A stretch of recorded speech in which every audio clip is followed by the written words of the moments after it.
Bonjour à toutes et à tous, j'espère que vous allez bien. Bienvenue pour ce petit webinar. On va parler un petit peu de conversion, comment convertir en 2025 avec vos réseaux sociaux. Aujourd'hui, nous sommes deux. Bonjour Carole. Bonjour Jonathan, bonjour à tous. Je suis ravie de présenter ce webinaire avec toi Jonathan. Donc moi je suis Carole Meneret, fondatrice de Inspire Inbound. Je suis spécialisée dans l'inbound marketing et j'interviens en particulier sur la visibilité sur le web, le branding et la génération de leads. Et effectivement, avec Jonathan, il nous a semblé important de traiter cette thématique de la conversion sur les réseaux sociaux.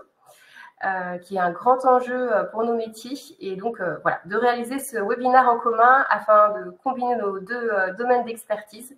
Donc, comment passer de la promotion sur les réseaux à la conversion client. Je suis également ravi de faire ce webinaire avec toi. Vous êtes très nombreuses et très nombreux. Oui, Lou, vous pourrez avoir le support après le webinaire. Si jamais vous avez des questions, il y a un onglet en bas à droite, juste en dessous du chat, qui s'appelle questions. N'hésitez pas à poser toutes vos questions dans cet onglet et vous pouvez même voter pour les questions des autres. Comme ça, à la fin du webinaire, on pourra y répondre, on prendra les plus votés. De mon côté, je m'appelle Jonathan et je suis CEO et cofondateur de Swelo. Et Swelo, c'est une plateforme qui permet aux communicants à gérer au mieux leurs réseaux sociaux. Comme on l'a déjà dit, on est ravis que vous soyez si nombreux, nombreuses.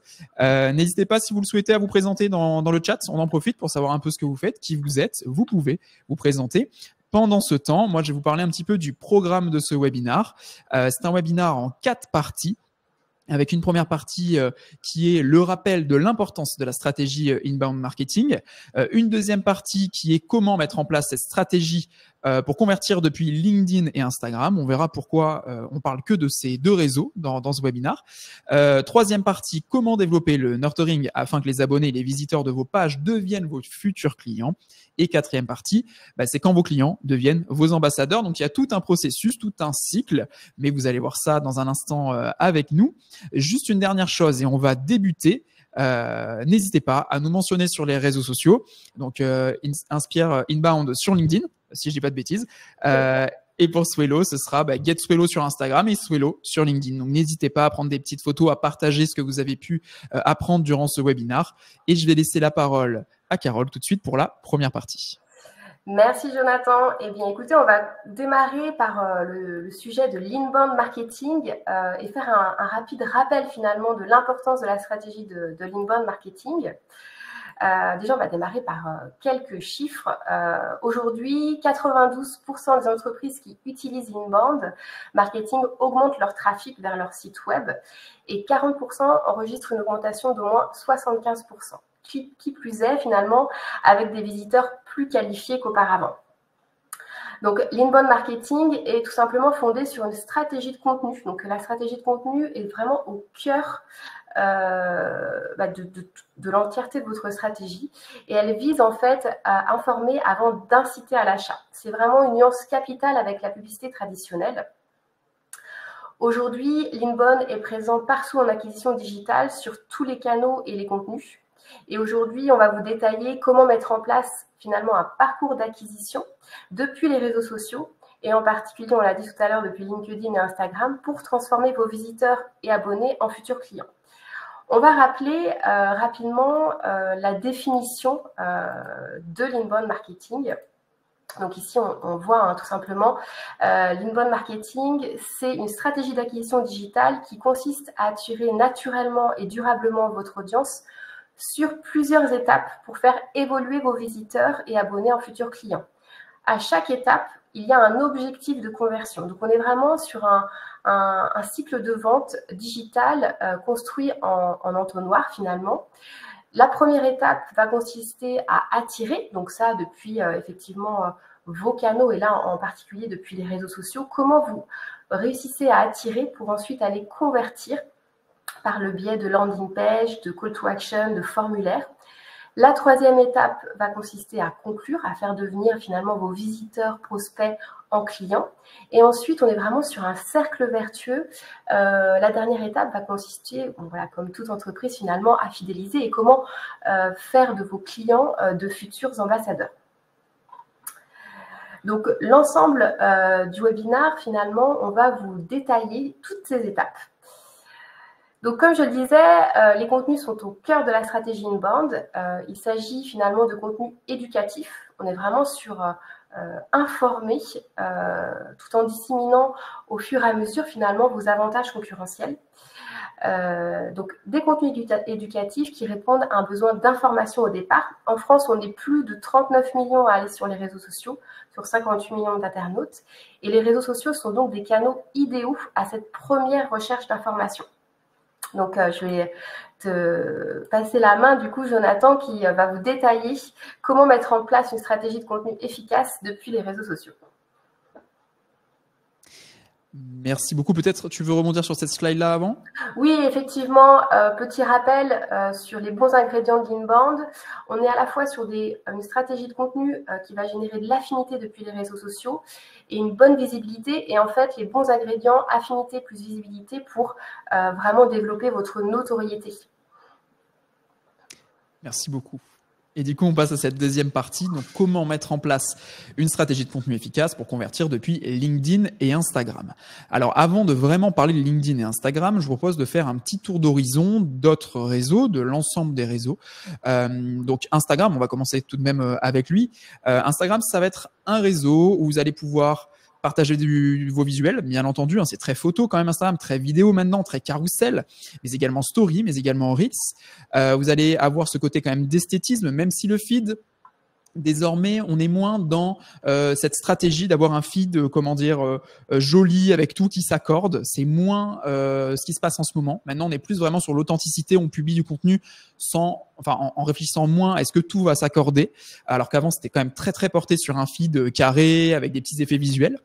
Instagram, c'est donc aussi le storytelling, bien sûr, partager des choses fortes, hein, comme LinkedIn sur le côté storytelling. Et donc, c'est idéal pour le branding et l'engagement. Sur du LinkedIn, on va être toujours sur ce côté storytelling. C'est très storytelling sur LinkedIn. Il y a à la fois du texte qui fonctionne bien, mais également les carousels qui cartonnent, les vidéos qui prennent de plus en plus d'ampleur. On va en parler un petit peu plus ensuite sur la partie vidéo. C'est bien sûr un réseau social professionnel avec beaucoup de visibilité, je trouve. Pour moi, c'est encore un des vrais réseaux sociaux. Quand je dis réseau social, c'est vous, c'est nous actuellement, où on est tous ensemble, on parle, on échange et on va pouvoir derrière transmettre les informations qu'on partage à d'autres personnes. Pour moi, c'est ça un réseau social et ça commence par l'humain. Une association, c'est aussi un réseau social, d'après moi.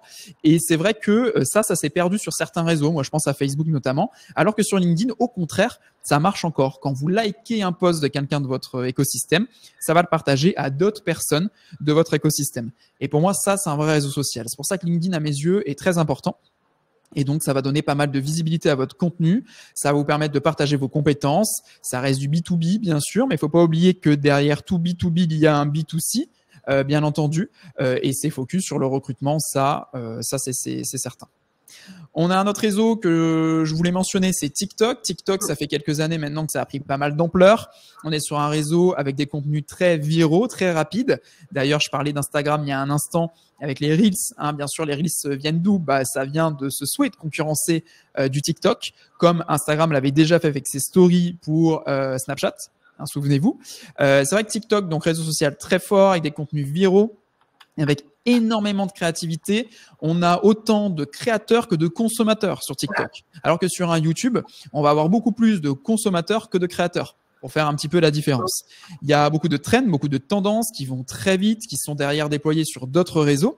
Et le gros avantage aussi de TikTok, je trouve, c'est que c'est un des seuls réseaux où on peut prendre le contenu, le mettre ailleurs et ça performe ailleurs. On peut voir sur X des TikTok qui cartonnent, alors que des tweets qui performent sur TikTok, ça peut exister maintenant qu'il y a des carousels d'images, mais ça reste encore, c'est pas forcément le truc qui marche le mieux sur TikTok. Alors qu'à l'inverse, TikTok, on peut le mettre sur du Reels, on peut le mettre sur du X, ça marche très bien. Il y a quand même cette proximité aussi avec les jeunes générations, même si depuis le Covid, TikTok est quand même pour tout le monde, on va pas le cacher. D'ailleurs, il y a plus de personnes de moins de 18 ans que de plus de 18 ans. Alors qu'on pourrait croire qu'il y a beaucoup plus de personnes de moins de 18 ans et que c'est un réseau social très jeune. En fait, depuis le Covid, ça s'est inversé.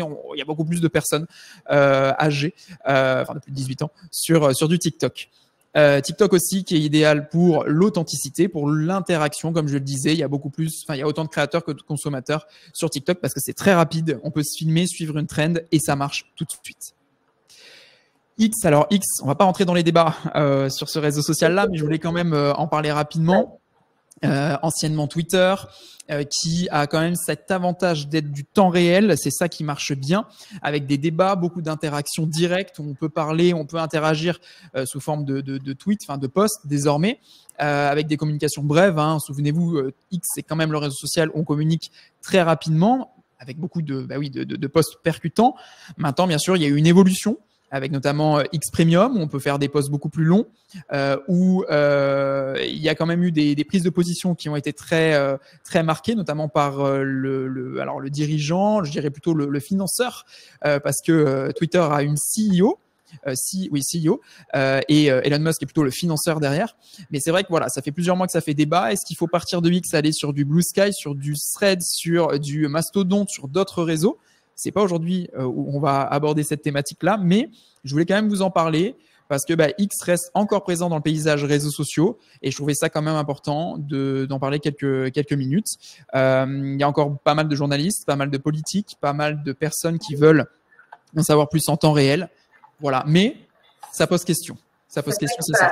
Ça reste un média qui est encore très dédié aux journalistes, un réseau social qui est très dédié aux journalistes et aux médias. C'est très fort encore. Complètement. Après, je sais que même nous, en interne, on se pose beaucoup de questions par rapport à X, de manière générale, pas forcément juste par rapport à Swello et à notre outil, par rapport aux prises de position, aux valeurs, etc. Donc voilà, ça pose quand même beaucoup de questions et ça faisait partie d'une de nos 8 tendances chez Swello, tendance social media de l'année. On en saura plus d'ici la fin de l'année, mais c'est vrai que X pose des questions. Et dernier réseau que je voulais aborder, avant vraiment de faire un focus sur Insta et sur LinkedIn, c'est Facebook. Facebook où on partage toujours du contenu, bien sûr, sur les pages. Il y a encore ces interactions communautaires, notamment avec les groupes qui fonctionnent bien. Encore une fois, c'est comme les associations en physique.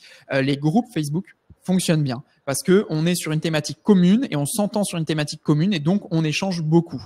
C'est idéal pour ce côté conversationnel, bien sûr, et il y a quand même ce côté fidélisation parce que les groupes, on adore quoi, tout ce qui est communautaire. On va y venir dans un instant avec les channels sur Insta, mais ça marche aussi sur WhatsApp. Tout ce qui est groupe affinitaire, donc lié à une thématique, ça fonctionne bien.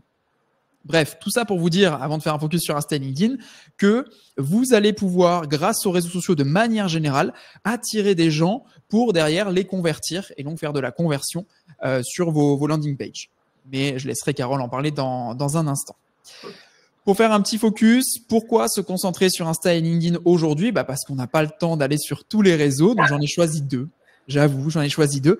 Et Insta, en ce moment, ça marche quand même bien avec une forte visibilité, un engagement fort. On voit des reels qui performent quand même très, très bien. Là, dernièrement, il y a une fonctionnalité qui est sortie qui s'appelle le Reel DC, où vous allez pouvoir pusher des reels, donc vraiment spécifiquement à ce format, les vidéos. Vous allez pouvoir pusher des reels à des personnes qui ne sont pas abonnées à votre compte pour voir si ça peut marcher ou pas, un peu sous forme d'A/B testing. Et si ça marche, au bout de 24-48 heures, Instagram va vous proposer de l'afficher aux autres personnes de votre communauté. Donc ça, c'est quand même très sympa et ça montre aussi l'effort que fait Instagram pour pusher, pour mettre en avant la partie vidéo sur Instagram, sur le réseau social. Donc, on a de l'engagement fort, on a une puissance du storytelling, bien sûr, qui reste présente. Enfin, ce storytelling reste présent, mais la puissance est là, elle reste présente aussi. Pareil, d'ailleurs, sur du LinkedIn, encore une fois, le storytelling marche très bien. Mais là, on est plus sur du visuel sur Instagram. Et on a bien sûr des publicités ciblées. Alors là, on parle plus de la partie ads, mais j'ai mis un petit point dessus parce que faut pas passer à côté, quoi. C'est vrai que sur Instagram, qui en plus derrière appartient donc à Meta qui a WhatsApp, Meta qui a Facebook, derrière, il y a quand même ce côté publicité qui est important. J'irai pas plus loin aujourd'hui sur ce sujet-là, mais faut pas le mettre de côté quand même. D'ailleurs, Meta qui a aussi Threads, bien entendu. Et aujourd'hui, on a 2 milliards d'utilisateurs actifs. 2 milliards, c'est quand même énorme sur Instagram. Côté LinkedIn, pourquoi j'aime bien aussi en parler et faire un focus dessus? Parce qu'on a quand même une visibilité qui est très forte. Alors, j'ai mis sectoriel parce que c'est vrai que quand vous êtes dans un secteur, c'est plus simple d'avoir de la visibilité, toujours de créer cet environnement lié à votre thématique. Je prends mon exemple personnel. Dans mes abonnés, dans mon réseau, j'ai beaucoup de communicants. C'est sûr que comme dans mes piliers de contenu, j'ai la communication réseaux sociaux, en fait, ça fonctionne parce que les gens à qui je transmets les messages, c'est des gens qui réceptionnent correctement ce message. Donc voilà, la visibilité marche bien dans mon secteur. Il y a ce côté réputation, bien sûr, professionnelle. Il y a beaucoup d'opportunités, autant B2B que B2C. J'aurais pu le marquer aussi, le B2C. Encore une fois, derrière tout B2B, il y a un B2C. On a vu d'ailleurs l'apparition de l'influence depuis quelques années sur LinkedIn. Ça marche très très bien, l'influence B2B maintenant, alors qu'avant c'était moins le cas, il y a 2 ans, 3 ans. Et bien sûr, vous avez des outils analytics précis, à la fois sur Insta, à la fois sur LinkedIn. Et on est sur on est sur 930 millions en fait d'utilisateurs actifs. Donc LinkedIn, ça marche bien. On voit quand même depuis quelques années que ça grossit. Et encore une fois, pour moi, ça reste un réseau social important. LinkedIn, faut vraiment pas le mettre de côté. Mais voilà pourquoi je vais vous parler de ça avec les 3 techniques clés que je vais vous partager aujourd'hui. Voilà pourquoi j'ai focus sur Instagram et sur LinkedIn. Ce sont vraiment des grandes opportunités, ces 2 réseaux en termes de conversion. On va voir du coup les 3 techniques clés pour créer cette relation avec cette communauté, pour amener votre communauté à cliquer sur les liens qui vont derrière vous amener et les amener sur des landing pages pour convertir ensuite. Premier exemple, c'est première technique, c'est créer des rendez-vous. On est des êtres humains, on adore les rendez-vous. Le 20h, maintenant qui est plus le 21h, ou le 20h, le journal de 20h, ça marche bien. On a tous et toutes en tête ce rendez-vous-là. Et du coup, chaque soir, dans ce cas-là, on va regarder le 20h parce que ça va nous intéresser et on sait ce qu'on va y trouver. Exemple, nous, avec Swello, ça s'appelle la Friday News. Ça fait plus de 300 semaines qu'on fait ça. Tous les vendredis matins, vous pouvez retrouver la Friday News, les dernières actus social media de la semaine à ne pas rater. Ce qui fait qu'on vous fait une petite veille que vous allez pouvoir regarder directement sur le blog Swello, en carrousel sur les réseaux sociaux, en story. Vous allez pouvoir retrouver toutes ces infos. Là, le fait de créer des rendez-vous, ça permet d'humaniser bien sûr la marque, parce que derrière, on va prendre la parole, de créer une communauté fidèle qui va grandir, parce que au début, vous avez 10 personnes, puis 20, puis 30, puis 40, puis 50. Donc ça, c'est important de créer ces rendez-vous. Ça va augmenter bien sûr votre portée parce que plus il y a de personnes, plus il va y avoir d'interactions, de questions, de partage. Et donc, ça va faire grandir votre communauté. Et il y a beaucoup plus d'interactions parce qu'on vous pose des questions sur lesquelles vous allez pouvoir échanger, sur lesquelles vous allez pouvoir rebondir. Et c'est vrai que nous, on le voit, chaque semaine, il y a notre post qui est un post Instagram, mais aussi LinkedIn et autres, qui est repartagé en story parce que dans notre carrousel, on met une actu par slide. Et donc, à chaque fois, dans ce rendez-vous, la Friday News, les personnes sélectionnent l'actu qui vont leur plaire le plus et hop, ils vont la partager en story. Donc, ça crée vraiment cet effet boule de neige et ce côté création de rendez-vous fonctionne très, très bien. Donc, première technique, créer des rendez-vous. Deuxième technique, analyser vos contenus. Le fait d'analyser vos contenus, donc ça sous-entend de tester aussi. Donc, il va falloir tester, publier des vidéos, des posts, des textes, des stories, des reels. Voilà, vous avez publié plein de contenus au début. Le fait de publier ces contenus, derrière, ça va vous permettre de les analyser et de voir qu'est-ce qui fonctionne le mieux en fonction du réseau social. Par exemple, chez Swello, c'est la vidéo à gauche avec Maureen, les vidéos face cam avec un montage dynamique, avec des petits textes écrits à la main. Ça surperforme par rapport à d'autres contenus. Du coup, puisque ça surperforme et qu'on l'a analysé, on va en créer plus et en plus, on va pouvoir les récupérer, les mettre sur du LinkedIn. Vous avez vu sûrement récemment, LinkedIn a rajouté un onglet vidéo en bas, notamment sur la partie mobile, mais aussi un onglet vidéo sur la partie web, où vous avez beaucoup plus de posts qui sont mis en avant. D'ailleurs, même l'affichage des vidéos a changé sur mobile, où c'est vraiment un plein écran désormais. Du coup, ça vous permet, et ça montre aussi, d'ailleurs, petite parenthèse, ça montre que le réseau met des efforts sur ça, ça vous permet aussi de faire du recyclage et de prendre la vidéo Insta et de la mettre sur LinkedIn. Alors tout à l'heure, j'ai vu une question qui disait, est-ce que ça pénalise de prendre un TikTok et de le mettre en Reel? Alors c'est sûr que Instagram détecte quand vous prenez des vidéos d'ailleurs et quand vous les montez pas sur Instagram. Le tout, c'est qu'il n'y ait pas de watermark, c'est-à-dire que ce soit pas marqué TikTok qui bouge de partout, parce que ça, il le détecte très clairement.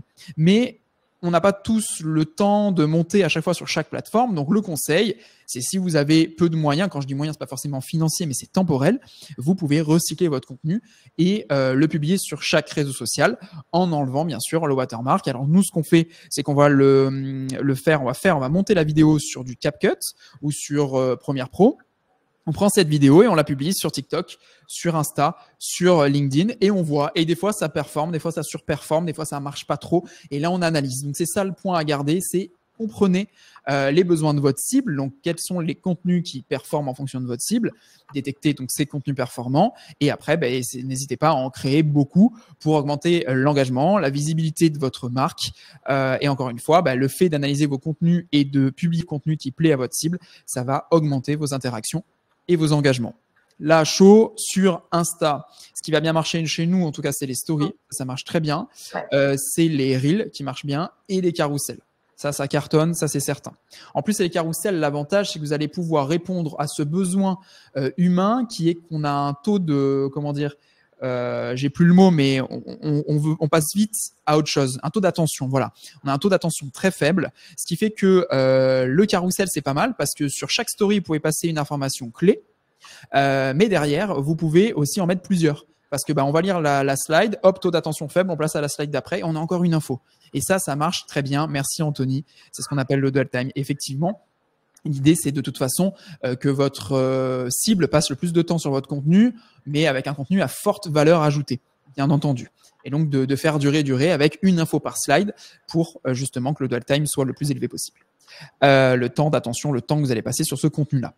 Bref, ça c'était sur Insta. Sur LinkedIn, ce qui marche le mieux, avec beaucoup de storytelling, bien entendu, ça va être les carousels, ça cartonne. Les vidéos, ça va dépendre. Chez nous, ça dépend, les types de vidéos, mais les vidéos humaines, ça marche très bien. Et des fois, des textes seuls, ça cartonne aussi. Allez, troisième et dernière technique, ça va reprendre un peu ce que je disais tout à l'heure, c'est interagir avec votre audience. C'est très important. On a créé un canal d'ailleurs, un canal Instagram qui cartonne, enfin à nos yeux, ça crée en fait un lien direct. On est directement dans les DM, dans les direct messages de l'audience, donc ça marche bien. Ça favorise les échanges authentiques, ça permet d'avoir des retours rapides, comme des canaux WhatsApp, comme les groupes Facebook, et ça permet bien sûr de co-créer du contenu avec les membres. Nous, on questionne beaucoup notre communauté du coup sur Instagram pour savoir si ça marche, si ça peut marcher, si ça peut leur plaire. Par exemple, que pensez-vous du nouveau format vertical, puisqu'il y a, vous l'avez vu, le feed Instagram qui a switché récemment, et donc ça permet d'avoir un retour direct, où quand on crée une nouvelle fonctionnalité, on peut la pusher dans ce canal-là et on a un retour direct. Donc, tout ça, ça permet de créer du lien avec la communauté et derrière, et ça va être les exemples que je vais vous proposer, ça va vous permettre de proposer des posts qui vont derrière demander à votre communauté potentiellement de laisser un email que vous allez pouvoir réutiliser derrière. Donc, 3 exemples assez rapides. Une fois que du coup, vous avez créé ce lien avec cette communauté, vous allez pouvoir parsemer vos contenus comme ici. Voilà, on a créé un livre blanc, la découverte des secrets d'Instagram. J'ai mis un teaser de 3-4 slides sur les 50 slides, 50 pages de ce livre blanc en carousel LinkedIn. Et en clair, je dis à ma communauté, si vous voulez en savoir plus, cliquez sur ce lien-là que je vous envoie en message privé. Donc là, on voit, ça a fait 1900 réactions, ça a fait 3000 commentaires. Et derrière, je crée encore ce lien-là en message privé. Je leur envoie le lien et ils vont arriver sur le landing page pour laisser leur email. Et derrière, je recueille des emails. Je m'arrêterai là sur cet exemple. Je laisserai Carole aller plus loin sur qu'est-ce qu'on en fait de ces emails-là, comment on met bien en page cette landing page, etc. Mais l'objectif, c'est je crée un lien de confiance, je partage du contenu à forte valeur ajoutée et de temps en temps, il y a du contenu qui demande mon adresse email, qui demande l'adresse email de ma communauté. Deuxième exemple, les webinars. C'est vrai qu'on a fait récemment un webinaire sur les 8 tendances social media, le webinaire d'aujourd'hui. Et donc, je vais avoir pas mal d'inscrits, 500 inscrits dans cet exemple-là, qui ramène après 300 participants en live. Mais du coup, on peut interagir en direct. On a une audience très ciblée.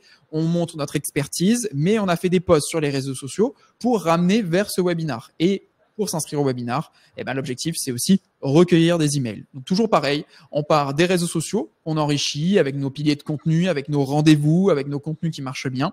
Et au milieu, de temps en temps, je propose des contenus premium, comme les webinars, comme les livres blancs ou comme des newsletters. J'ai créé donc la Friday News, on en a parlé tout à l'heure, et de temps en temps, on dit voilà, si vous voulez recevoir ces informations-là tous les mois dans votre boîte mail, vous pouvez vous inscrire à notre newsletter. Et donc derrière, on récolte des emails, on envoie la newsletter qui a un très beau taux d'ouverture, qui a un très beau taux de clic, et derrière, ça nous permet aussi de garder le lien avec notre communauté. vous voyez, c'est vraiment c'est vraiment un cycle où on recueille ces emails-là dans notre exemple et ça permet derrière d'alimenter des audiences de nos newsletters chez Swello et de créer encore plus de contenus différents, donc que ce soit des nouvelles, des emails qui ramènent vers des webinars, qui ramènent vers des événements physiques. On verra après vers où ça peut ramener. Mais l'objectif, en tout cas, des réseaux, c'est de récolter ces emails-là, dans mon exemple, de manière douce. Pas de juste dire donnez-moi vos emails et derrière je vous propose du contenu ou je vous vends quelque chose. Non, ça ne marche plus du tout via les réseaux sociaux de juste vendre quelque chose. Il faut apporter, donner. Et si c'est pertinent, alors les gens vont laisser un email pour aller plus loin ou pour découvrir d'autres contenus. Juste un dernier exemple qui est un contre-exemple. C'est que chez Swello, on ne demande pas tout le temps l'email. Par exemple, vous avez peut-être déjà vu passer notre calendrier social media. Donc, si jamais, vous pouvez le télécharger ici. En plus, ça ne demande pas d'email. C'est ça l'exemple. C'est que sur le calendrier social media, ça représente à peu près 75 000 téléchargements par an. En fait, on a pris la décision, on s'est positionné de cette façon-là pour ne pas demander d'adresse email aux personnes qui le téléchargent. Donc, c'est juste vraiment du contenu en libre accès, sauf qu'en fait, on est sur le bureau de 74 000 communicants. Et donc, c'est plus de la notoriété, c'est plus de l'expertise. Ça nous permet de gagner en visibilité. Et là, ça fait 9 ans qu'on fait ce calendrier. Donc, c'est un calendrier où il y a toujours tous les marronniers de l'année à retrouver. Et pour nous, ça nous apporte ce qu'on souhaite, c'est-à-dire la notoriété, la visibilité, l'expertise. Par contre, effectivement, on passe peut-être à côté de 70 000 emails, mais on se dit que si c'est performant, les gens vont penser à nous et vont aller sur Swello dès qu'ils auront besoin d'une plateforme social media. Voilà, c'était le dernier petit contre-exemple que je voulais vous donner avant de finir cette partie. Merci beaucoup, Jonathan, c'est très clair et merci pour tous ces exemples. Du coup, je passe à la suite, effectivement. Comment développer le nurturing afin que les abonnés visiteurs de vos pages deviennent de futurs clients? Alors, hop, je me repositionne juste. Alors, excusez-moi. Hop, j'avais perdu la connexion. Je suis de retour. Alors, petit rappel déjà du cycle de décision. Effectivement, on l'a bien décrit, Jonathan l'a bien décrit, on est vraiment sur un cycle assez naturel avec à chaque étape un objectif de conversion. Et l'idée, c'est pas effectivement de récolter des emails juste pour les récolter, c'est surtout de pouvoir communiquer auprès de vos abonnés, de vos visiteurs depuis d'autres canaux. Et toujours conserver ce lien. Parce qu'effectivement, sur vos réseaux sociaux, vos visiteurs n'ont pas toujours le même degré de maturité par rapport aux informations que vous leur proposez. Et l'objectif, c'est de pouvoir personnaliser la relation que vous avez avec eux et leur proposer les bons contenus au bon moment. Donc l'email est un canal aussi d'acquisition et surtout de nurturing très efficace pour continuer à communiquer avec vos abonnés, vos visiteurs, en plus bien sûr des réseaux sociaux. Chacun des canaux, on va dire, a un objectif qui lui est propre. Donc effectivement, on l'a vu ensemble, les contenus vont mettre en valeur vos savoir-faire, vos avantages concurrentiels, et plus les contenus seront de qualité et apporteront des informations précises, plus vous obtiendrez en échange des informations sur vos visiteurs. Voilà, il faut qu'ils soient prêts à vous donner des informations sur eux en échange de contenus qui les intéressent, comme lorsqu'ils achèteraient finalement quelque chose à votre entreprise. Donc, vous pouvez proposer à vos abonnés de découvrir un contenu à valeur ajoutée en échange, comme on l'a dit tout à l'heure, de leur adresse email par exemple. Donc, on va découvrir juste après, effectivement, ce qu'on appelle les lead magnets. Alors tout simplement, là j'ai classé finalement les lead magnets qu'on pouvait retrouver en fonction du degré de maturité de vos visiteurs. Ce qu'on a vu effectivement en termes de lead magnets, il en existe plein. Il y en a qui cartonnent plus ou moins que d'autres. Les webinars cartonnent, les e-books, les guides cartonnent. Les articles de blog, posts sur les réseaux sociaux également. Ce qu'il faut aussi avoir en tête, c'est que, donc toujours, je reprends mon schéma, c'est que à chaque degré, enfin à chaque phase de décision, on a finalement un lead magnet associé. Donc là, bon, c'est répertorié de cette manière-là. Prise de conscience, on va aller voir des articles de blog, on va aller se documenter sur les réseaux sociaux. Dès lors qu'on est sur une recherche un peu plus approfondie, on va aller s'intéresser à un webinar sur une thématique précise, on va aller lire un guide, on va aller lire des rapports, etc. Ensuite, on a la phase comparaison. Là, quel lead magnet va être approprié à cette phase-là? Des études de cas, par exemple, sur un sujet, des use cases, des témoignages clients. Si vous avez, par exemple, une entreprise qui est spécialisée, voilà, qui propose un outil en ligne, les démonstrations fonctionnent très bien. Etc., etc. Sur la phase d'achat, on va, par exemple, transmettre, voilà, plus ça va, on va transmettre des informations détaillées sur le produit. Donc, voilà, pensez, tout ça pour vous dire qu'il faut penser finalement votre lead magnet en fonction du degré de maturité finalement de vos visiteurs. Donc ça, c'est hyper important. Autre exemple sur la prise de conscience, participer à un sondage, à un jeu concours. Là, je citais tout à l'heure les articles de blog. Vos articles de blog, n'oubliez pas de mettre aussi des call to action qui ramènent par exemple sur un guide ou sur une étude de cas ou un use case. Toujours dans la phase, donc maintenant, soit de prise de conscience ou de recherche, l'inscription à la newsletter. Jonathan l'a bien décrit tout à l'heure, la Friday News. Effectivement, la newsletter, ça reste un incontournable et ça reste une mine d'informations. L'email, ça reste un canal de communication et d'acquisition hyper important qui est lu, qui est respecté. Il y a peu de fake news sur l'emailing, donc on s'attache vraiment à lire les newsletters aujourd'hui. En termes d'exemples sur les guides, n'oubliez pas vraiment d'aller sur des contenus à valeur ajoutée sur votre expertise, voilà, qui vont un peu plus loin de ce que pourraient trouver finalement vos lecteurs sur le web. Voilà, il faut aussi répondre à la promesse qu'on a mis en place. En B2C, par exemple, si vous êtes une agence de voyage, proposez un guide de voyage. Si vous proposez des produits de soins de beauté, proposez des conseils sur les routines beauté. Enfin voilà, toujours dans l'usage des informations détaillées avec la mise en avant, évidemment, de votre avantage concurrentiel. Je continue parce qu'on a bien détaillé tout à l'heure la partie, effectivement, acquisition étape 1. Donc bon, là, un rappel, tu l'as bien décrit tout à l'heure, Jonathan, effectivement, les stories fonctionnent. Doublez toujours, effectivement, vos posts par des stories, surtout lorsque vous êtes sur voilà, des informations importantes que vous souhaitez qu'elles soient bien visibles de vos abonnés. Sur la partie 2, effectivement, donc la partie conversion, vous allez finalement faire venir vos abonnés vers vos propres médias, donc vos pages web finalement. Donc il y a plusieurs pages web sur lesquelles ils vont arriver. Ça peut être des landing pages. Donc les landing pages, petit rappel, c'est vraiment une page web dédiée où il y a un seul objectif de conversion, une seule information et finalement, voilà, on demande... Voilà, il y a un seul objectif, je ne vais pas aller plus loin. La deuxième, ça va être effectivement la home page avec un header très efficace pour capter tous vos visiteurs. Donc, il y a différents degrés de maturité de vos visiteurs. Donc, vous en avez déjà certainement entendu parler, top of funnel, bottom of funnel, mid of funnel. Donc, l'idée, c'est qu'à chaque maturité de vos visiteurs, c'est de pouvoir capter également leur adresse email pour pouvoir leur envoyer des informations pertinentes en fonction de leur degré de maturité. Donc, on va voir l'exemple aussi juste après. Et enfin, la dernière page web que l'on peut citer, sur lesquelles vos visiteurs vont arriver, ce sont effectivement les articles de blog. Donc, je pense avoir bien résumé ces 3 plateformes de conversion.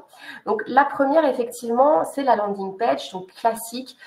Vous proposez à vos visiteurs d'aller en savoir plus sur une expertise spécifique, donc avec un guide détaillé. Donc là, votre objectif, vous, en tant que communicant, ça va être de créer une landing page que vous allez mettre en scène comme vous mettriez en scène un produit ou un service. Donc, vous allez finalement vendre votre guide en échange d'avoir effectivement cette contrepartie, l'email de vos visiteurs. Donc, il y a une façon bien précise effectivement de construire cette landing page. Tout d'abord, on met en scène effectivement ce que l'on propose. Donc là, en l'occurrence, c'est le guide. Les titres sont clairs, un rapide rappel de ce qu'on va trouver dans le guide, des éléments de réassurance, déjà plus de 4000 téléchargements, un formulaire ultra simple à compléter, voilà, on ne va pas rentrer sur un formulaire, une usine à gaz.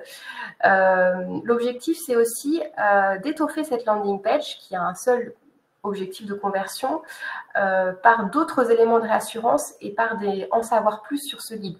Donc, on va retrouver par exemple les auteurs du guide, pourquoi pas des témoignages, quelques visuels pour donner à voir l'intérieur du guide. Voilà, plein de petites choses qui vont faire que vous allez mettre en valeur votre marque, votre expertise et vous allez déclencher finalement cette conversion et ce téléchargement. Donc, comme je l'expliquais, on met en valeur ces lignes magnets. Donc, voilà, belle présentation avec des mock-ups de votre livre blanc. Là, on voit voilà, le livre blanc version papier, version digitale. Enfin, voilà, l'idée, c'est vraiment de le mettre en scène et de le mettre en valeur. Sur la deuxième plateforme de conversion, donc votre site web, tout simplement, on n'y pense pas assez, mais vraiment pensez votre homepage de site web comme un site one page. On doit tout retrouver dessus. Et on est quand même dans une société aujourd'hui où on va très vite, on clique partout sur le web. Et l'idée, c'est de capter dès le header.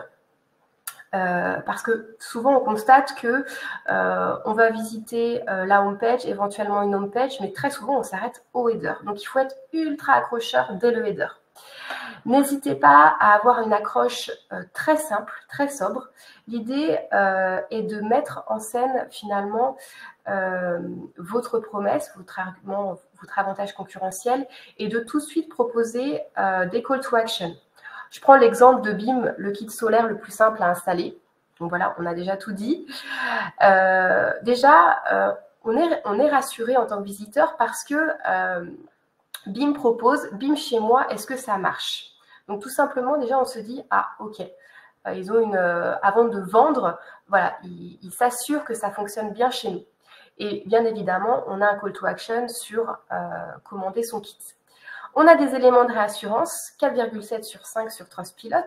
Donc déjà, rien qu'avec ce header, on capitalise sur des visiteurs qui sont vraiment top of the funnel. Voilà, j'arrive, je me renseigne, est-ce que c'est OK chez moi, est-ce que j'ai envie d'aller plus loin, ou bottom of funnel, moi je suis prêt à acheter ou je suis prêt à être mise en relation avec le service commercial.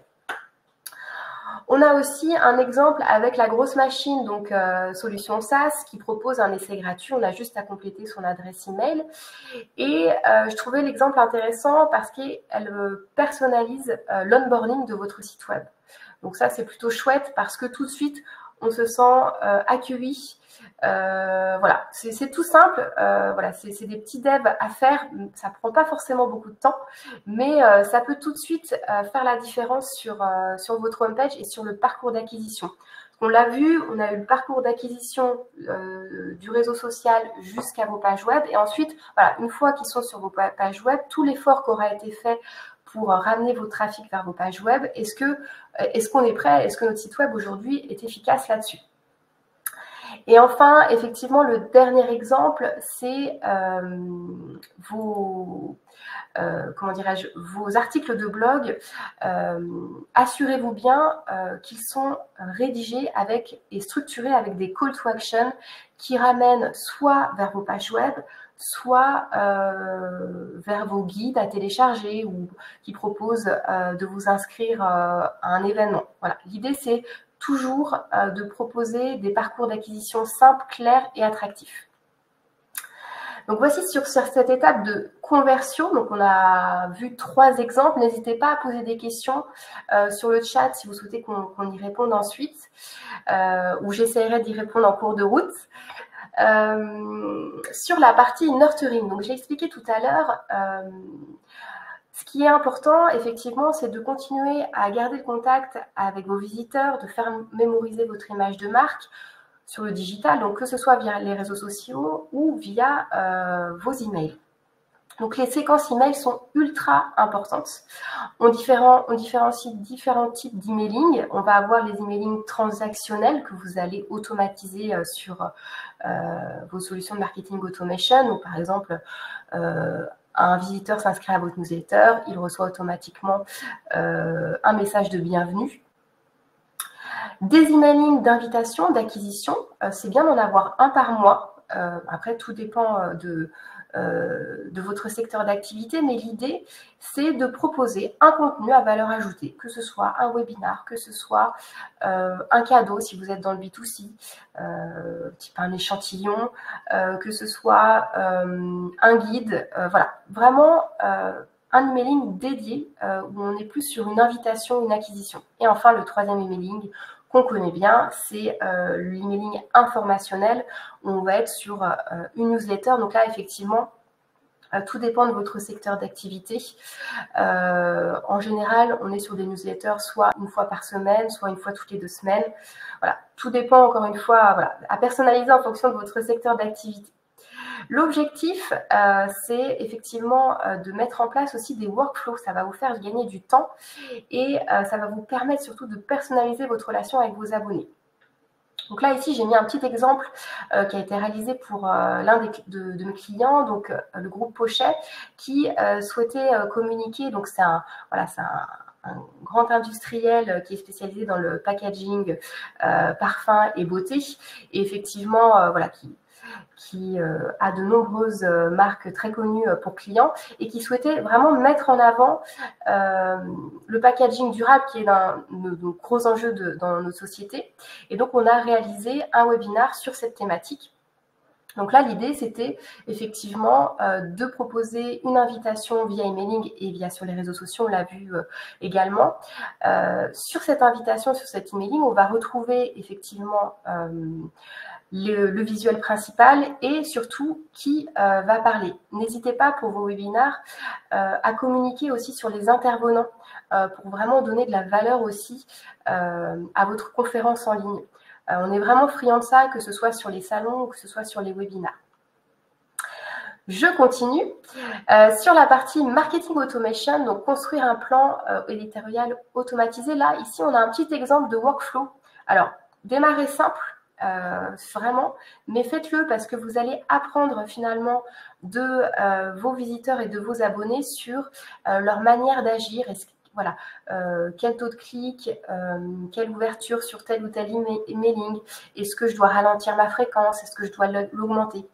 Ça, c'est vraiment à combiner avec ce qu'on appelle le lead scoring. Donc, le lead scoring, tout simplement, bon, c'est très mécanique, mais bon, ça fonctionne. C'est de donner finalement des points selon les actions de vos leads. Ça, c'est si vous avez beaucoup de leads, et c'est vraiment ce qu'on obtient quand on fait de l'inbound marketing, c'est hyper utile. C'est-à-dire que ça va vous permettre déjà d'une, d'en savoir plus sur l'engagement de vos visiteurs vis-à-vis de vos communications, de savoir si vos communications sont pertinentes, d'analyser finalement tous les maillons de la chaîne de vos parcours d'acquisition et surtout de savoir quel est le moment opportun pour que vos leads soient en capacité finalement d'aller un peu plus loin dans la relation avec vous et donc de déclencher l'acte d'achat ou de déclencher une mise en relation. Voilà, c'est pour ça que je reviens toujours sur les étapes de conversion.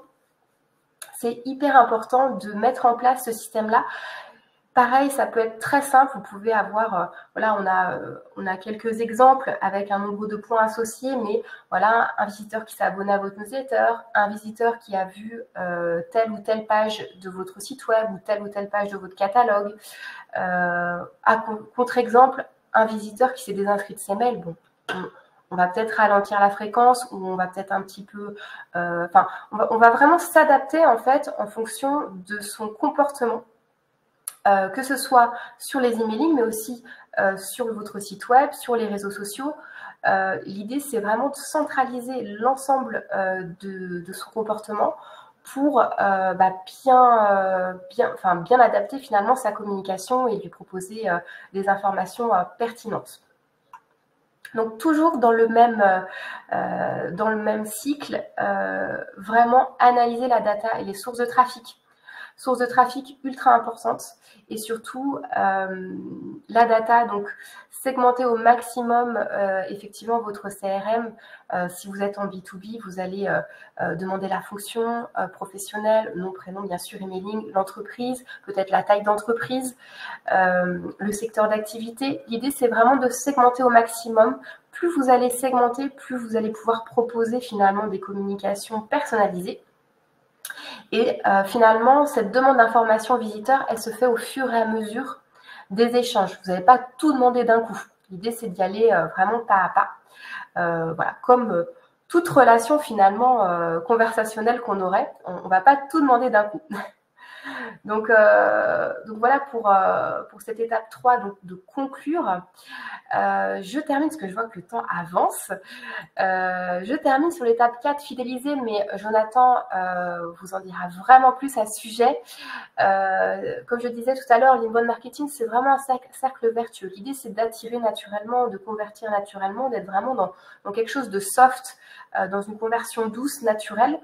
Et voilà, on veut tous, chaque entrepreneur, dans chaque entreprise, que nos clients soient satisfaits de nos produits. Je pense que c'est vraiment le why de chaque entrepreneur.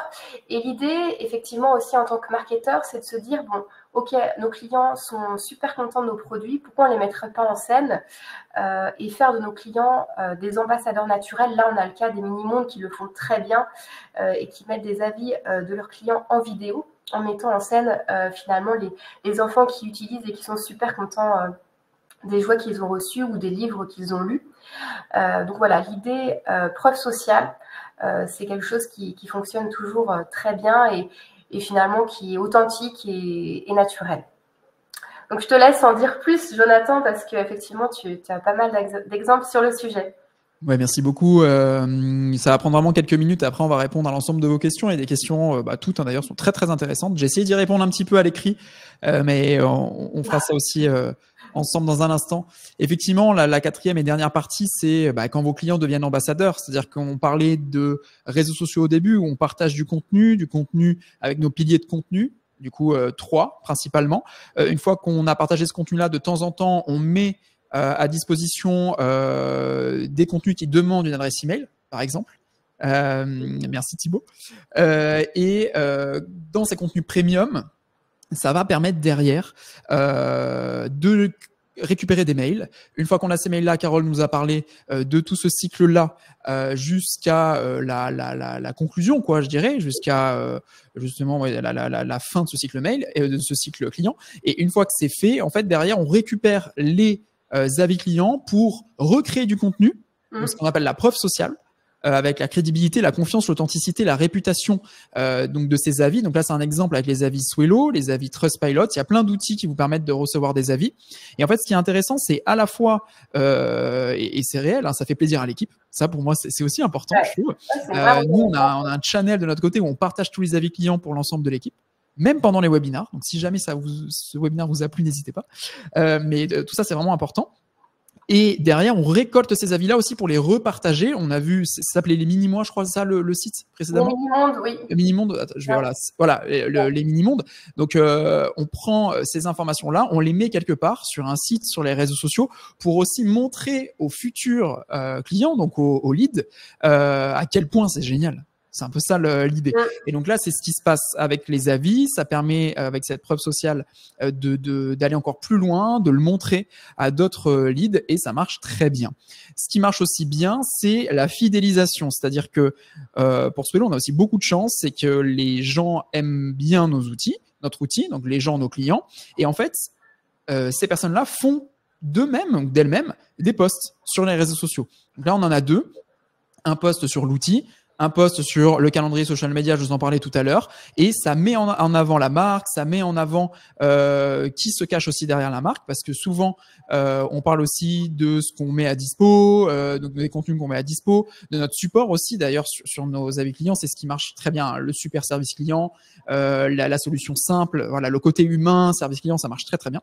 Et donc pareil, c'est des clients qui deviennent des ambassadeurs et qui vont mettre à votre place, qui vont mettre en avant à votre place votre solution, vos valeurs. Et donc, ça fait de la pub et ça convainc encore plus de nouveaux leads de vous rejoindre. Et le lien qu'on fait, c'est le meilleur exemple. C'est le meilleur exemple. C'est les Swello Days. C'est les Swello Days où chaque année, donc, on crée un événement physique dédié aux social media où on rassemble des communicants. Rappelez-vous, hein, en intro de ce webinaire, les communicants, c'est notre base chez Swello. C'est vraiment notre cercle, c'est vraiment notre thématique principale. Et en fait, on se rencontre pendant ces événements-là. Donc, on propose des conférences avec de merveilleux speakers, notamment sur la santé mentale. Thibaut Dumas, notamment. Du coup, derrière, ça nous permet aussi de nous rencontrer. Et j'ai un exemple très, très précis. Pendant les Swello Days, à la fin des Swello Days, il y a quelqu'un qui est venu nous voir et qui m'a dit « J'ai adoré l'événement et pour ça, je vais passer chez Swello, alors que je suis chez un concurrent. » Donc, franchement, c'est pour ça qu'on fait ce métier-là. C'est pour ça qu'on fait ce genre d'événement. C'est pour avoir ces retours-là. Et on a eu la chance d'avoir, et je vous recommande, je le précise parce que tu es là Thibaut, mais si vous voulez en savoir plus sur la santé mentale qui est un sujet très très important, n'hésitez pas à suivre Thibaut sur LinkedIn. Je vous mettrai le lien de son profil LinkedIn. Il a sorti aussi un livre très intéressant sur ça et c'était un de nos speakers sur les Swello Days édition 2 à Toulon. Et bref, ce qui est important de garder en tête, c'est que on commence sur les réseaux, mais on se rencontre à la fin. Le Figital, très important, ça marche bien, ça humanise, ça met des visages derrière. Vous voyez sur la scène, on voit toute notre équipe. Et c'est vraiment le point final de cette conversion, finalement. Ça marche super bien. Et ça, c'était si vous voulez en savoir plus sur les Swello Days. Mais on va passer à la fin. Et si jamais vous tapez Swello Days sur Google, vous allez trouver toutes les infos. Je propose de passer aux questions parce qu'il nous reste une dizaine de minutes et il y en a pas mal de questions, et en plus très intéressantes. Juste, je vous mets les liens de nos LinkedIn parce que je sais que certaines vont partir à ce moment-là. Donc voilà nos petits LinkedIn. Je vous partage aussi celui de Thibaut si vous voulez en savoir plus sur la santé mentale. Je vois une question rapide également qui est à quand les Swello Days à Paris? Rendez-vous fin d'année, Amandine, puisque les Swello Days débarquent à Paris cette année. Donc du coup, fin d'année, on va bien communiquer dessus très prochainement. Et l'année prochaine, déjà en avril-mai de l'année prochaine, ce sera à nouveau à Toulon. Et donc l'idée, c'est d'en faire deux, un à Toulon, un à Paris chaque année. Alors, ce que je vous propose, c'est que je vais trier les questions par vote. Et donc, on va répondre aux questions les plus votées, si ça vous va. Alors, Thibaut qui nous dit, Thibaut qui nous dit... J'ai l'impression de mon côté que les emails sont saturés et les prospects sont surchargés d'informations et d'emailing dans leur boîte mail. Or, vous évoquez que la newsletter est très efficace et que l'emailing reste très utile pour le nurturing. Est-ce que vous avez des chiffres pour ça? Alors, moi, j'ai juste un chiffre et après, Carole, je te laisse la parole si ça te va. Je remonte juste un petit peu dans les slides pour vous montrer ça. Hop. C'était ici. Voilà, on a une newsletter, donc chez Swello, on a plusieurs newsletters. Mais cette newsletter-là, c'est la newsletter vraiment du blog où on a 10 000 inscrits. Et en fait, c'est vraiment que des personnes qui sont intéressées par nos articles de blog et par les réseaux sociaux. Donc, c'est très ciblé. Et on a un taux d'ouverture de 30% tous les mois à peu près et 5% de clics qui, si je ne dis pas de bêtises, mais Carole, tu as peut-être plus d'infos sur le sujet, sont quand même des bonnes stats, me semble-t-il. Oui, c'est des bonnes stats. Ça montre que les newsletters sont efficaces et effectivement, oui, 30%, c'est très très bien. Aujourd'hui, effectivement, on reçoit beaucoup de newsletters, mais tout dépend à combien de newsletters on s'est inscrit en fait, parce que ça reste un choix. Donc effectivement, si on s'inscrit à toutes les newsletters, on est saturé et on ne peut pas toutes les lire. Donc, il faut faire des choix et on se rend vite compte, en fait, dès les premières newsletters arrivées, celles qu'on va garder, celles qu'on ne va pas garder, parce qu'on peut les inscrire super facilement aussi, ce qui n'était pas le cas avant. Donc, vraiment, l'emailing, c'est le premier canal de communication et c'est une information qui est lue, qui est stockée, qui est conservée, contrairement au fil d'un réseau social. Alors, je ne suis pas en train de comparer les deux, parce qu'ils sont vraiment complémentaires et on n'est pas du tout sur le même type d'information et de nurturing, mais l'email de communication, aujourd'hui, ça reste le premier canal de communication. On est tout le temps connecté à sa boîte mail. Autant qu'à son téléphone, messagerie WhatsApp en fait. Donc la newsletter est... En fait, en termes d'information, aujourd'hui, c'est vraiment quelque chose qui est... Alors, je ne vais pas donner de chiffres, mais c'est un ressenti. La newsletter est perçue comme fiable. On est envahi aujourd'hui d'informations qui ne sont pas toujours vraies, de vidéos qui sont transformées parfois par l'IA. Et la newsletter, ça reste quelque chose, on parlait du JT de 20h, ça reste un peu le truc classique, basique, mais incontournable, fiable, où vous allez pouvoir donner de l'information sur ce que vous savez faire, sur votre expertise. Donc, pour moi, ça reste un incontournable et on peut pas, voilà, on peut pas faire sans. Puis il y a aussi un élément qui va peut-être être bizarre dans ce que je vais dire, mais n'hésitez pas à proposer à votre audience de se désinscrire. Nous, on avait dû le faire par rapport au RGPD parce que ça fait des années maintenant que c'est en place, mais à l'époque, quand ça a été mis en place, on a dû envoyer un mail à toute notre base et on avait 60 000 mails à toute notre base Swello à l'époque pour leur dire voulez-vous rester ou partir. Alors, ce que faisaient certaines, c'était si vous ne faites rien, vous restez. Alors que normalement, c'était si vous faites quelque chose, vous restez. Normalement, le RGPD, c'est ça. C'est un accord, quoi. Et donc, en fait, au début, j'avais eu un peu peur des conséquences, mais je me suis rendu compte que c'était hyper positif. Et donc, je pense qu'il faut pas hésiter de temps en temps de dire, si ça vous intéresse pas, n'hésitez pas à vous désabonner, parce que ça va vous faire peut-être, certes, une base plus petite, mais une base plus qualifiée. Et en fait, c'est ça qu'on recherche. Parce que c'est aussi pour ça que nous, on a un taux d'ouverture qui est élevé.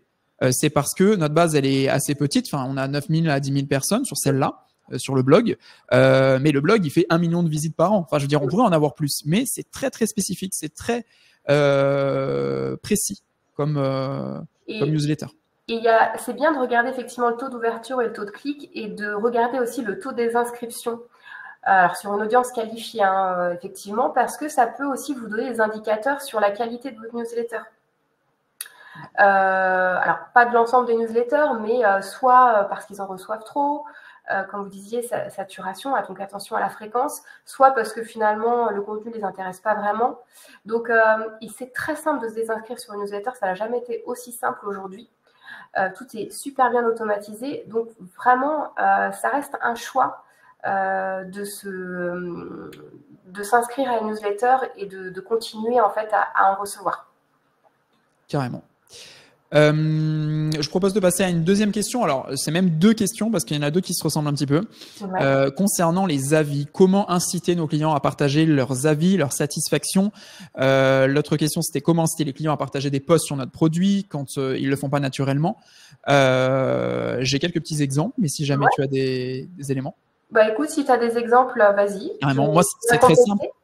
La réponse va être très simple, c'est qu'on leur demande en fait. Tout simplement. Vraiment, quand on est au support, à chaque fois quand il y a un avis plutôt positif, quand on sent que le client est assez satisfait, on lui demande est-ce que vous auriez quelques minutes pour rédiger un petit avis sur Trustpilot, sur les réseaux. Alors, j'avoue que sur Trustpilot, c'est moins engageant, donc ça marche mieux. Sur la partie réseau, c'est plus ce que j'ai fait au début, c'est-à-dire n'hésitez pas à nous mentionner avec justement sur Insta, sur LinkedIn, on repartagera vos contenus. Mais c'est vrai que franchement, nous, les avis, on les a eus via deux canaux, soit avec les clients directement, donc en appel, par email, sur le support, soit après l'achat. Il y a un email qui part toujours après l'achat, un mois après, pour voir s'ils sont satisfaits. Soit en newsletter, où un jour on avait fait une newsletter. Si vous êtes satisfait de Swello, n'hésitez pas à mettre des avis. Et à chaque fois, ça marche, on en récolte quelques-uns. 5, 6, 10. Alors aujourd'hui, on en a 140, donc c'est pas non plus énorme en quantité. Mais voilà, petit à petit, on en récolte de temps en temps.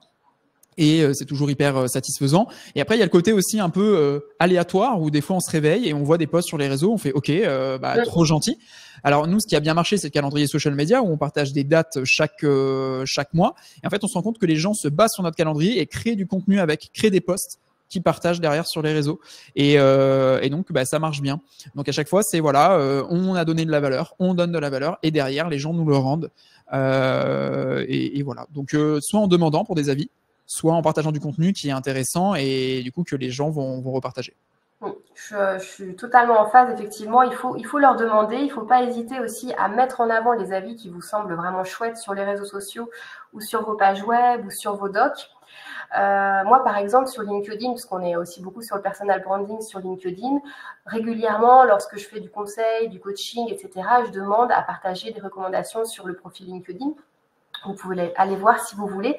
Effectivement, voilà, ça permet vraiment d'être toujours dans cette relation d'authenticité et effectivement de partage parce que au-delà d'un avis positif, ils vont donner des clés aux futurs utilisateurs, aux futurs visiteurs sur le ressenti, donc par exemple d'utiliser Swello, etc. Mais au-delà d'un avis positif, c'est hyper constructif aussi sur la valeur produit et service qu'on va pouvoir recevoir. Carrément. Carrément. Je vois que le temps file, on arrive à la fin du webinar. Si ça te va, on prend une dernière question. Ouais, allez. Voilà, ou deux rapides. Je vois qu'on peut en répondre une chacun. Sarah qui me disait, c'est quoi exactement affinité? Je crois qu'on l'a vu sur cette slide là. Hop là. Alors, affinité, c'est plus le ressenti, la relation qui va être en phase avec votre audience. Donc vraiment, quand on dit des contenus affinitaires, c'est comment, quelle ligne éditoriale vous allez mettre en place pour parler à votre audience, qu'est-ce qui va la rendre affinitaire. On est vraiment sur, c'est pour ça que je disais que la notoriété, c'était l'affinité, la visibilité, c'est que c'est bien d'être visible, mais il faut utiliser les bons codes pour parler à votre audience. Donc vraiment, c'est tout ce degré affinitaire. J'espère avoir répondu à la question. N'hésitez pas, je ne sais plus qui l'avait posé, c'est Sarah. Voilà, n'hésitez pas Sarah si jamais vous voulez rebondir dans le chat sur la réponse de Carole. Et moi, la dernière question sur laquelle je voulais rebondir, c'était... alors il y en avait deux, mais c'est deux petites. C'était par rapport à tout ce qu'on vient de dire, on peut coupler ça avec des outils type Google Analytics ou d'autres outils comme la prospection social sur LinkedIn. Moi, juste ce que je voulais dire par rapport à Google Analytics, c'est ça va mieux maintenant, mais en termes de RGPD, ça a été longtemps compliqué. Donc, ne pas hésiter d'aller sur d'autres solutions qui sont totalement 100% OK en termes de RGPD. Nous, je sais qu'on a Plausible, mais il y a Matomo, je crois aussi. Si je dis pas de bêtises. Oui. Voilà, donc il y a divers outils que vous pouvez utiliser pour remplacer Google Analytics et qui sont OK en termes RGPD. Pour la prospection LinkedIn, je mets un peu des pincettes. Enfin, je dis de faire un peu attention parce que suivant les outils, ça peut poser problème. Mais la prospection marche bien sur LinkedIn de manière générale. Moi, je sais que... alors oui, Noémie, il y a Matomo. Si je l'écris bien, je vérifie. C'est quoi, c'est ça, Matomo. Et nous, on a Plausible. Alors, c'est des outils payants après. Nous, on utilise Plausible, qui est bien plus limité qu'un Google Analytics, mais qui nous suffit. Ça dépend ce que vous voulez faire. Après, je parle au conditionnel dans le sens où je ne sais pas si la nouvelle version de Google Analytics est OK en termes RGPD, la dernière. Donc ça, je le laisse. Ça après, voilà, Kim nous dit que ça ne fonctionne plus Matomo depuis une semaine. Donc à creuser. Là, c'est plus je vous donne des éléments à creuser de votre côté. Mais en tout cas, voilà, ça c'était le petit point sur le RGPD. Et je voulais aussi revenir, parce qu'il y a une question sur le RGPD. Peut-on réutiliser l'adresse email récupérée dans une landing page pour les envois de newsletters si c'est du B2B, ou faut-il prévoir obligatoirement une checkbox « Je souhaite m'abonner » dans la landing page pour avoir l'accord du visiteur? Alors, pour l'avoir vu avec notre DPO, donc la personne qui gère le RGPD chez nous, donc c'est un cabinet extérieur qui gère ça chez nous, si c'est du B2B exclusivement, une mention suffit. Donc nous, on a marqué par exemple ça. Je vous l'indique, je vous le copie-colle. Nous serons susceptibles de vous contacter pour vous présenter nos services. Vous pourrez vous désinscrire à tout moment. Alors, ce qu'il faut garder en tête, c'est qu'il faut bien dans vos newsletters qu'il y ait un bouton limpide, direct, clair pour vous désinscrire. Et pour aller un petit peu plus loin, mais là, on va parler plus de Swello, la plateforme. Quand vous vous inscrivez à Swello, sur notre page d'inscription, vous avez une case à cocher pour les conditions générales et les conditions alors, de vente, ça c'est quand vous achetez, mais vous n'avez pas de case à cocher pour la newsletter parce qu'il y a un moyen simple, rapide, concret, direct pour vous désinscrire une fois que vous êtes inscrit sur Swello. Donc voilà, ça je vous marque, je vous copie-colle aussi le texte pour vous montrer ce que nous avait indiqué notre DPO. Donc pour vous répondre, Eric, à mes yeux, par rapport à ce que je sais aujourd'hui, vous n'êtes pas obligé de mettre la case à cocher « Je souhaite m'abonner » dans du B2B. Dès que c'est du B2C, c'est obligatoire. Mais quand c'est du B2B, pas obligé. Carole, je ne sais pas si tu veux rebondir sur ça. Ouais, c'est pas obligatoire. Après, là, c'est vraiment propre à chacun. Effectivement, la mention suffit. Voilà, certains apprécient d'avoir la case à cocher, d'autres, bon, là, j'ai pas. Voilà, faites vraiment comme. L'objectif, c'est, à mon sens, c'est qu'ils soient au courant, effectivement, qu'on est susceptible de leur envoyer de nouvelles informations. Et bien sûr, important, ne vendez pas les bas emails, hein, bien entendu. Gardez-les pour, légalement, il faut les garder pour ce pourquoi la personne s'est inscrite. Après, il faut que ça fasse partie. Vous pouvez communiquer sur des choses. Par exemple, nous, sur Swello, on parle des Swello Days, on parle des webinars qu'on peut faire, d'autres thématiques. Mais c'est vrai qu'on va absolument pas partager notre base mail ou la revendre à quelqu'un. Ça, c'est jamais de la vie, ne serait-ce qu'en termes de valeur, en termes de transparence, mais en termes de légalité surtout. Mais voilà, en tout cas, si vous voulez aller un petit peu plus loin sur ces sujets-là des RGPD qui sont très importants aujourd'hui, qu'ils l'étaient avant, mais c'est vrai qu'on avait moins la loi qui mettait des cadres, n'hésitez pas à vous renseigner auprès d'Internet, bien sûr, mais aussi de votre DPO ou d'un DPO qui pourra répondre à vos questions, tout simplement. Si c'est OK pour toi, Carole, je te propose d'arrêter ici. Normalement, on a répondu à quasi l'ensemble des questions, voire l'ensemble des questions. Peut-être j'en vois une dernière rapide. Peut-on détailler les lead magnets social media? Je vois que c'est celle auquel on n'a pas répondu.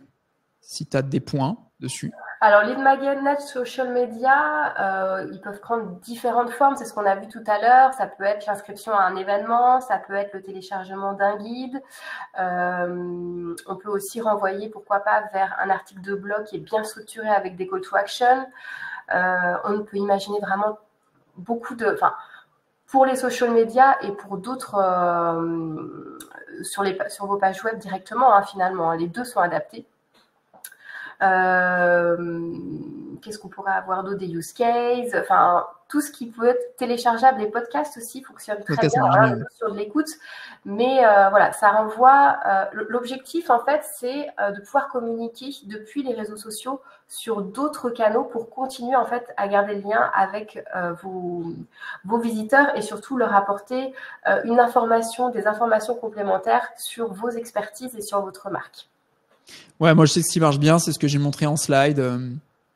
C'est vraiment, on met 3-4 slides du livre blanc. Alors je crois que c'était là, voilà. On met 3-4 slides du livre blanc. On dit voilà, si vous voulez le télécharger, vous pouvez aller plus loin, envoyez-moi un DM ou le lien est en commentaire ou autre. Ça marche super bien. Oui, Corinne, vous pouvez faire un mini guide, ça marche de la même façon. En fait, il faut quelque chose à télécharger. Il faut quelque chose qui apporte de la valeur à télécharger. Voilà, et il vaut mieux faire un mini-guide qui soit top, super bien, voilà, sec et tout, plutôt que d'essayer de rentrer dans un livre blanc énorme qui soit finalement avec du contenu qui ne vous mette pas en valeur. Donc oui, effectivement, partez sur un mini-guide ou on peut être sur, par exemple, la reprise d'un article très long, mais vraiment qui vous mette en valeur et qui soit bien mis en forme. Carrément. Et la dernière question, promis c'est la dernière, mais comme ça on a répondu à toutes les questions. C'était sur la newsletter LinkedIn, comment faire pour acquérir des leads. Je ne génère rien, simplement du SEO dans Google.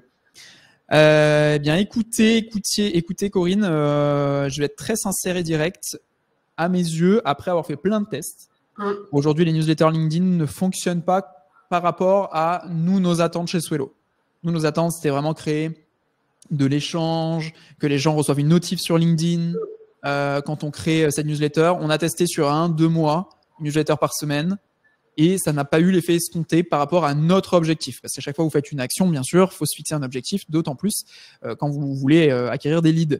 Donc, n'hésitez pas à tester des choses, à regarder un peu d'autres newsletters qui fonctionnent bien sur LinkedIn, ou à prendre le temps que vous utilisez là et à le mettre ailleurs pour tester d'autres choses. Mais en tout cas, de mon côté, j'ai pas des bons retours. Je suis assez d'accord avec toi, Jonathan. Effectivement, finalement, le format newsletter, c'est un format qui est adapté à l'emailing. Aujourd'hui, dès lors qu'il y a une inscription newsletter en dehors de l'emailing, ça prend pas parce que c'est pas le format finalement réseaux sociaux. Enfin, c'est vrai qu'on va sur un réseau social, on s'attend vraiment à suivre une page, à aller voir les différentes actualités, etc. Et j'ai fait aussi quelques tests et effectivement, c'est pas quelque chose qui fonctionne très très bien. Enfin, on s'attend peut-être pas ou peu à ce type de format sur LinkedIn finalement. Ouais. Après, bon, c'est là, et il y en a pour qui ça surperforme ou ça performe. Il faut regarder un peu ce qu'ils font. Mais en tout cas, de mon côté, j'ai pas des bons retours de tests chez nous, bien sûr. Eh bien, écoutez, Le webinaire touche à sa fin. On a un petit peu débordé de 10 minutes. Je le remets, je remets voilà, comme ça sur la petite slide. Merci à toutes et à tous. On a bien noté les méta ads. Apparemment, c'est quelque chose qui vous intéresse. Je vais essayer de tester quelque chose. Merci déjà d'être resté jusqu'à ce moment-là parce qu'on a tous et toutes faim. Je pense bien. C'est la première fois que je le fais. Donc sur Livestorm, on a un petit sondage que je peux publier apparemment et que je peux soumettre. Avez-vous apprécié ce webinaire? Et donc vous allez pouvoir voter. N'hésitez pas à voter comme ça. Je teste cette petite feature. Ça peut être sympa. Ouais. Nous, ça nous permet aussi d'améliorer nos futurs webinaires. Donc n'hésitez pas effectivement à les noter. Et nous, on vous prépare un petit mail. Mais merci à vous. Bonne journée aussi, Jennifer. On vous prépare un petit mail avec le replay si jamais vous avez besoin. Alors, si vous êtes avec nous jusque-là, c'est que normalement, le replay n'est pas nécessaire. Mais pour ceux qui sont pas restés jusqu'à la fin, on enverra de toute façon un petit email avec le replay, avec les slides aussi, si c'est OK, Carole, de partager les slides. Comme ça, voilà. Et n'hésitez pas, on mettra aussi nos contacts à l'intérieur de l'emailing si jamais vous voulez nous recontacter. Dans tous les cas, merci beaucoup. Vous avez été vraiment très nombreuses aujourd'hui, encore une fois. Carole, merci beaucoup. Merci Jonathan, merci à tous. C'était vraiment chouette de faire ce webinaire sur cette thématique qui a un gros enjeu pour tous. Donc, un grand merci et à bientôt. Et à bientôt à tous. Passez une très bonne journée. Salut. À bientôt, au revoir.